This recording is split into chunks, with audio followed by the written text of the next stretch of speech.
So the day is in the midst of a year-long look at affordable housing in the region. What specifically do you think the legislature should do to help people who can't afford to buy a home or are struggling to rent an apartment? Well, obviously, I figured this was probably going to be one of the questions. And I've been following what's been going on with the Affordable Housing Subcommittee and the Planning Commission in East Lyme. As far as what the legislature can do to help, one, I want to make sure we properly fund CHFA, the Connecticut Housing Finance Authority. They have some fabulous programs. The Time to Own in Connecticut, where if you've lived here for 3 years, they help with your down payment. They work with a group of lenders. I was contacted by actually the daughter of a constituent. She grew up in Connecticut, lived here all her life, but her husband's in the military, so she's moved away. They're back now. I'd love to look at a way that someone like her and her family are not shut out because of military service. So in terms of funding CHFA, both the Time to Own program, their down payment programs, their zero interest help with buyers, I'd also love to see, and I don't know whether we work with DCD and DRS, employers have some skin in the game. And employer-assisted housing. I know the Eastern Connecticut Association of Realtors has lots of programs. If you're EB or you're Pfizer and you want young people to come and work, what better way to show your commitment to them than, let's say, offering a zero interest loan toward down payment or rent that's forgiven if you work for the company for 3 or 5 years. As far as what happens in local municipalities, I would love to see the state recognize that if we're going to mandate a certain percentage of affordable housing, we have to take into account the extra cost the towns are going to incur. If you're bringing in families with children, is the school system being properly supported by the state? You know, we are fortunate to live in an area with fabulous schools.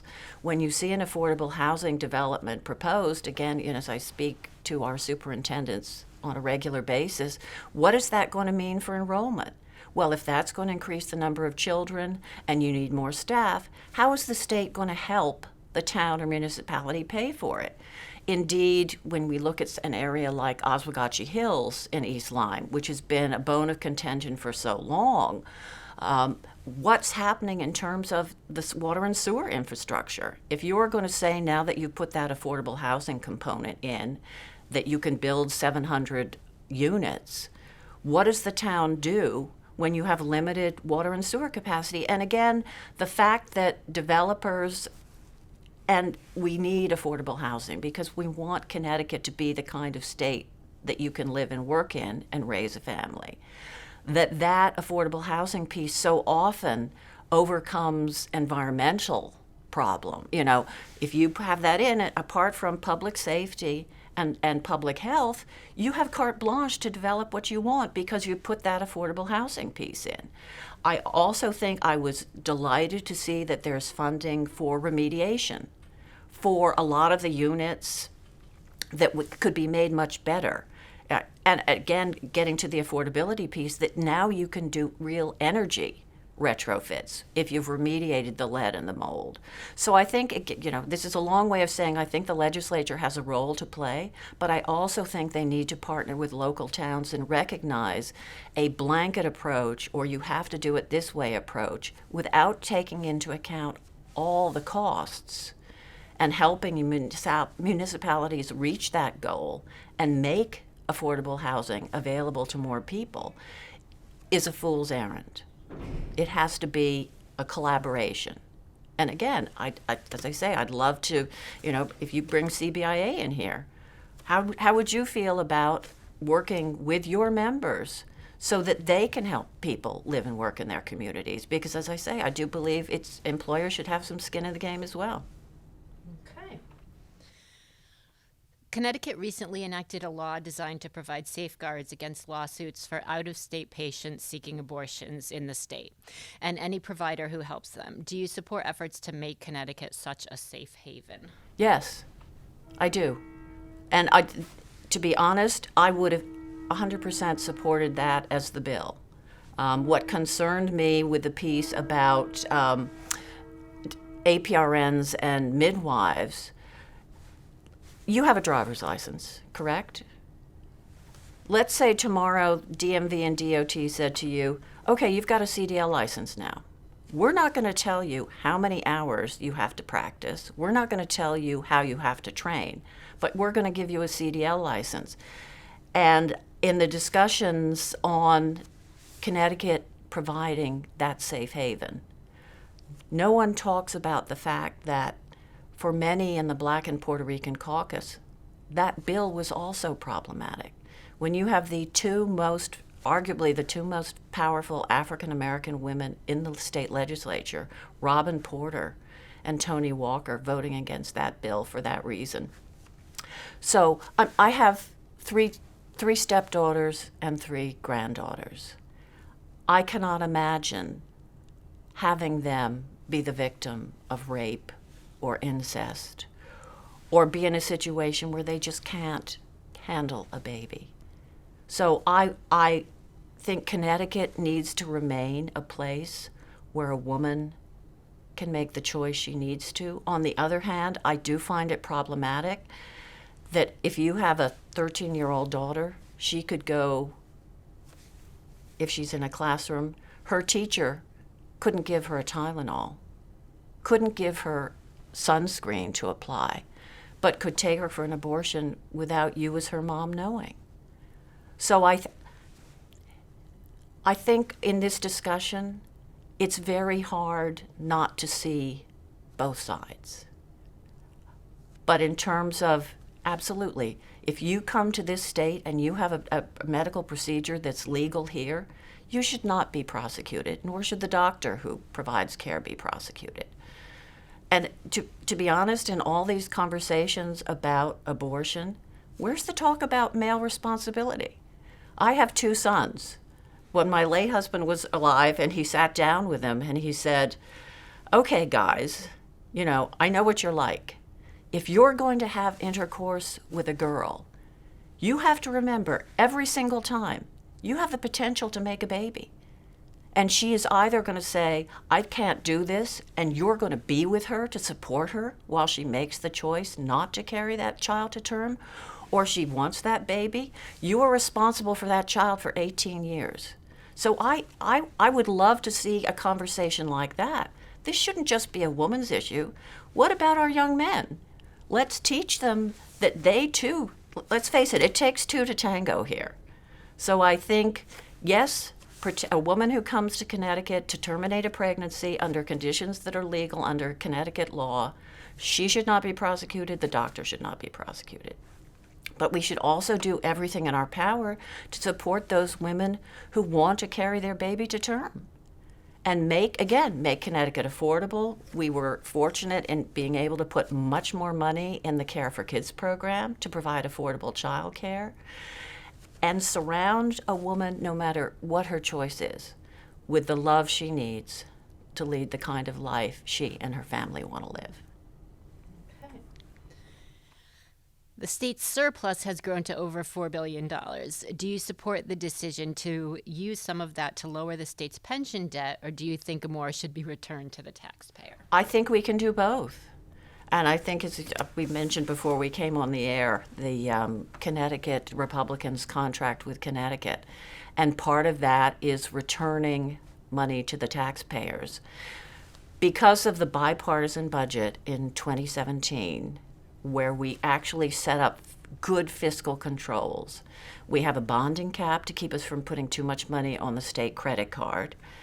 We have a spending cap that ensures we don't spend up into exactly what we spent the year before. We always leave a little surplus.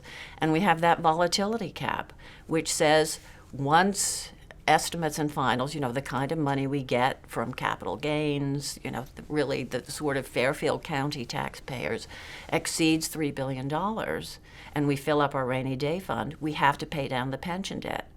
Well, that's freeing up between $350 and $400 million a year in our budget. Surely there's room to return that but to both the taxpayers and municipalities. Again, if we're talking about property tax being such a burden on Connecticut residents, why not use that money to increase our pilot payments or increase the money we send to cities and towns to pay for education? We never fully fund special education. And Governor Lamont commissioned the Boston Consulting Group to produce something called the CREATES Report, which was a deep dive into how Connecticut does business as a state government. And the executive summary is 74 pages, so it's a really long report. But the conclusion was, if all of its recommendations were taken, and they had to do with increasing the use of technology, smarter hiring practice, it can take 60 to 90 days to hire, particularly at the managerial level, more use of our nonprofits to supply essential services, that could save between $700 and $800 million a year. That's a lot of money, Elizabeth. That's a lot of money that could go back to our nonprofits and increase the money we pay them for those essential services. I was on a Zoom call last week with the Nonprofit Alliance with a number of other legislators and candidates, and they referenced that CREATES report and that it would be between $50 and $80 million a year in savings just on giving the nonprofits more contracts from the state and paying them at a higher rate. So there is room to both pay down our pension debt and return money to the taxpayers. I don't see it is a zero-sum game, particularly if we implement, as I said, the recommendation of the CREATES report, or dedicate some of the savings we get from the money we're not having to use to fund pension debt and return it to our taxpayers and our municipalities. How should Connecticut move forward to address climate change with regard to electric vehicles, wind power, and other clean energy strategies? Well, one of the proudest accomplishments of my time in the legislature was working with Senator Formica, Representative McCarty, and our other legislators to ensure that our Millstone nuclear power plant with its 2 reactors stayed in business. Dominion was very serious about closing that plant because it was not commercially and economically profitable for them. When I talked to Kevin Hennessy, who was the government affairs person at Dominion then, Dominion is a huge energy company with interests throughout the country. In Connecticut, they had Millstone, they had a solar field in Somers, and a fuel cell in Bridgeport. Millstone employs 1,500 people. Between the solar farm and the fuel cell, 1.5 people. Compared to the rest of their portfolio, it was a tiny piece. So in terms of moving us toward our carbon neutral goals, I think that was the biggest thing we could have done. And I look forward to working with this governor or whoever is in the governor's office in extending that power purchase agreement, particularly as we see states like Massachusetts now opening up the potential to purchase some of that carbon-free power to ensure that they're there going forward. And let's face it, there's a great app from ISO New England that gives you spot electricity prices. And if you look at it currently, because of the huge cost of natural gas, that $49.99 we're paying Millstone is half, in some cases, 20% of what the spot price of electricity is when it's powered by natural gas. So Millstone, continued nuclear power, and exploring other options there, whether it's small modular reactors, whether it's producing pink hydrogen, which is hydrogen produced with a carbon neutral source.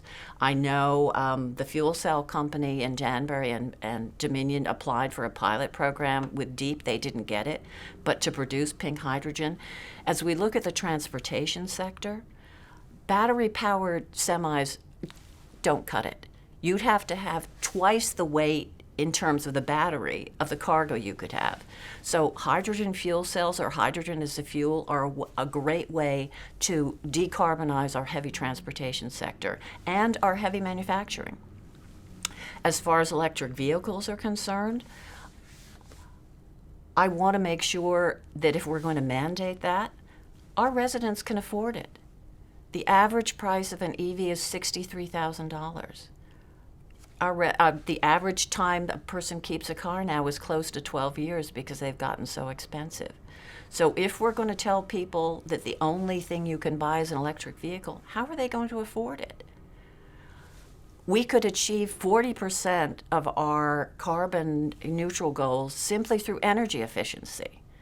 So again, we mentioned retrofitting housing, remediating those things that stop you from putting in more energy efficient windows and insulation and those things. 40% is a big deal. The state was supposed to do an energy audit of all its buildings and implement those measures. I think we're only about 20% on our way for our own state buildings.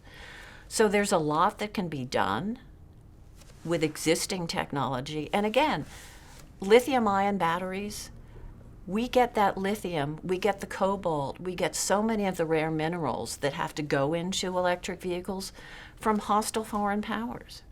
Do we want to be dependent on China for decarbonizing our electricity sector? I don't think so. So there is technology out there, all sorts of solid-state batteries, different ways to store energy that are just in the infancy.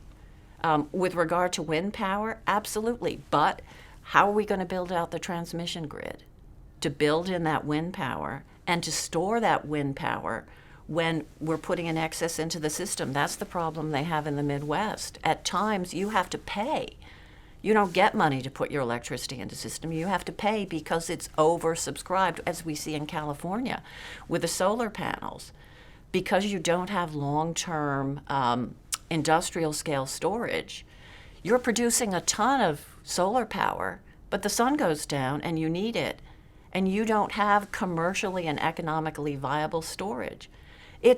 I like to say energy is a puzzle, and we have most of the outside, but we're not quite sure how to fill in the inside. And I think in the interim, as we move toward our goals, one of my aims is to do this in a way that creates a reliable, affordable, and clean grid, because we already pay the highest electricity prices in Connecticut in the country. And if you're struggling with paying your electricity bill, if we as a legislature say we're not even going to consider that as we move forward, how is that fair to our residents? They deserve clean air and water, but they also should be able to heat their homes and pay their electricity bills without wondering, am I cutting down on my food? Am I cutting down on my prescriptions? Particularly when we look at the cost of fuel oil now. Again, if we're going to electrify the grid and make people less reliant, where do we go in the interim? So it's a complex issue. I think we, through our human ingenuity, can reach an answer. But as I say, I want to do it in a way that does not overburden our residents who are struggling and our businesses who rely on this reliable, dependable electricity to power their companies. We don't want to drive them out of the state. So let's be thoughtful about it. And as I say, I've served on energy and technology, all three terms. I hope to continue doing it because I think it's so important for our quality of life.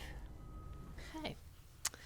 Do you think the 2020 election was conducted fairly and Joe Biden won? Do you support early voting and voting by mail initiatives? Yes, I believe it was conducted fairly, and regardless of what former President Trump says, President Biden won. All of the lawsuits that President Trump has lodged have been ruled, not in his favor. I supported use of absentee ballots. I was one of the Republicans who voted for that. I supported early voting to be put to the residents of Connecticut. But again, as we go forward, particularly with early voting, if you were going to mandate that, towns have to make early voting through voting machines available, how are we helping them to pay for it? Because if you now have to have a polling place open, 3 weeks ahead, you have to staff it, you have to man it, you have to provide for not only the machines, but the people to be there. And I do think, although We do not have widespread fraud. When the Secretary of State mailed out absentee ballots to all registered voters, I lost track of the number of constituents who said, hey, I've lived in this house for 30 years, or my mom's lived here for 50 years, and we got an application for Mr. Smith. There's never been a Mr. Smith at this house. I noticed there's a federal case in Stamford where the Stamford Democrat town chair is up on 39 cases of voter fraud for misusing absentee ballots. Everyone wants his or her vote to count. So we should have a voting system that encourages participation in the most not only important civic process, but I think our greatest right and responsibility as Americans.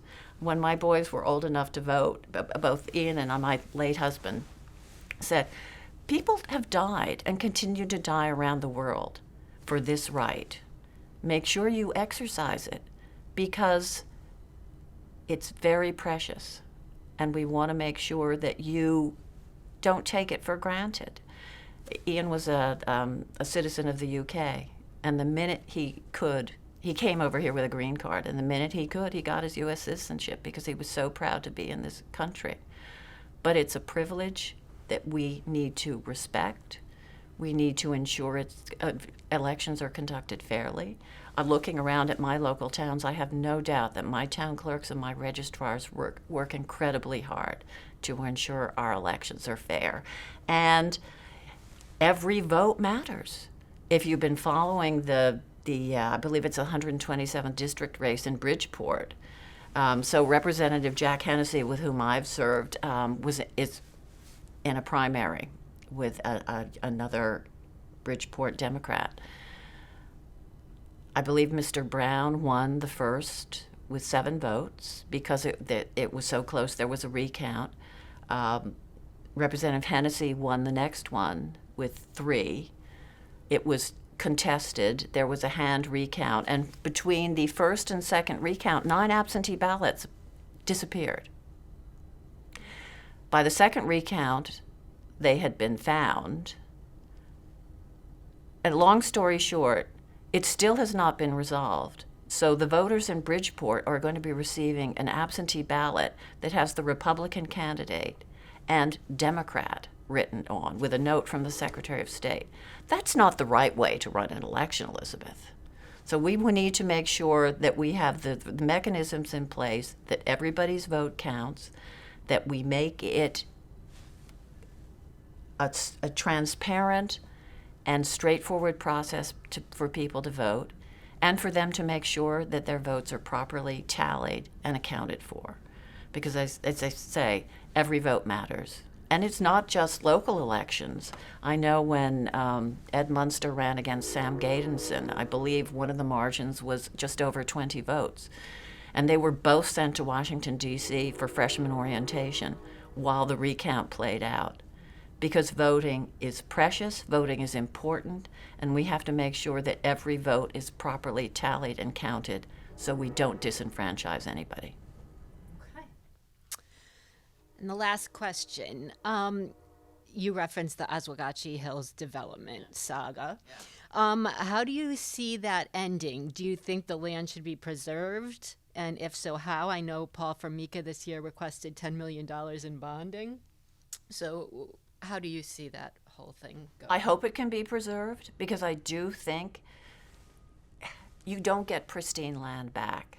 I know as we have conversations, and I served on the Board of Selectmen in East Lyme for 3 terms before I was elected to the state legislature, and there were conversations about preserving land. I was served there when the Samuel Smith farmstead was purchased cooperatively by the town and the Friends of Samuel Smith and the Niantic Sportsman's Club to preserve that open space.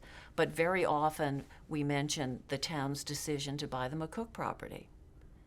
Imagine if we hadn't done that. Can you imagine the McMansions that would be there now? I am stunned when I walk my dogs around Niantic, and I've lived now in East Lyme for more than 30 years. My husband and I moved here with our two babies in 1990. at the houses that are, in Black Point and Old Black Point and Crescent Beach, which were nice little vacation homes that are now these giant, houses. And again, imagine what you could have put at McCook. So in terms of preserving Oswegatchie Hills, I would love to see some funding from the state to help buy that. I'd love to see some of the local land trusts come in with funding, because once you build there, you're never going to get it back.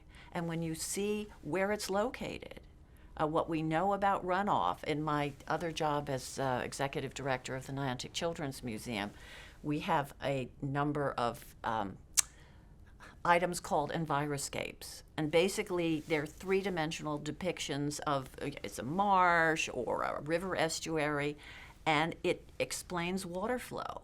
We've done a number of programs with funding from the Community Foundation with third graders on the science of Long Island Sound.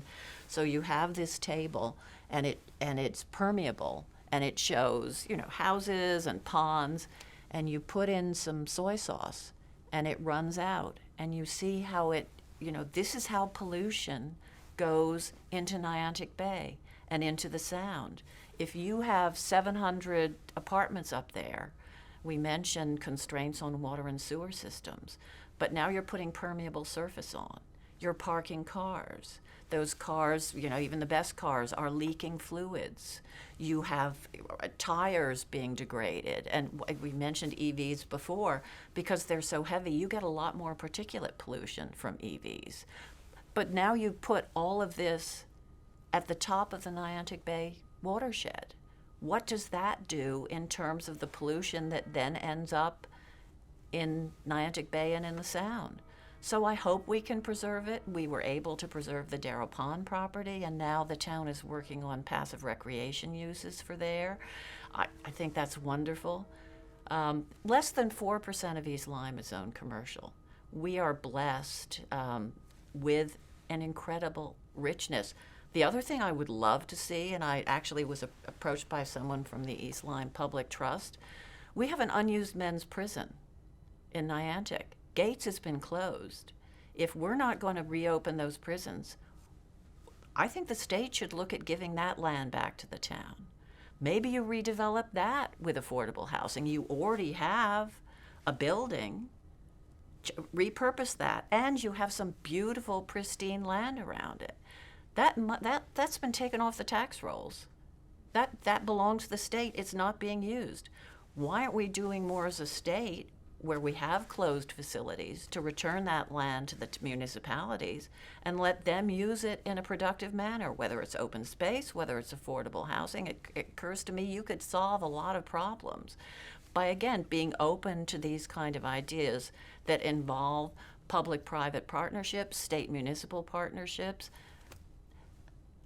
I think we reach our best solutions when we bring everybody to the table, and you don't go in saying there's no way I'm going to do this. And that's how I approach my job as a legislator. If I look at the board and I see there are about the same number of Republicans and Democrats voting against something, I figure we've gotten the best bill we can. I'm so proud now for the fourth time to have been endorsed by the Independent Party, because they know, the Independent Party knows, and I hope my constituents know. When I get up in the morning and I go to bed at night, my sole goal during that day in my job as state representative is to do the best job I can to represent them. And that involves answering their questions, helping them deal with government departments. Nothing is too big or too small. And if you want someone who's going to be doctrinaire and is always going to toe one party line or the other, I'm not your woman. Because I don't believe that's how we achieve good results. Will I draw a line in the sand if I think something is wrong? Will I not vote for something if I feel it's just a feel-good measure, but there's no funding for it? There's no way to enforce it? There's no way that this can actually work? I'm not going to do that.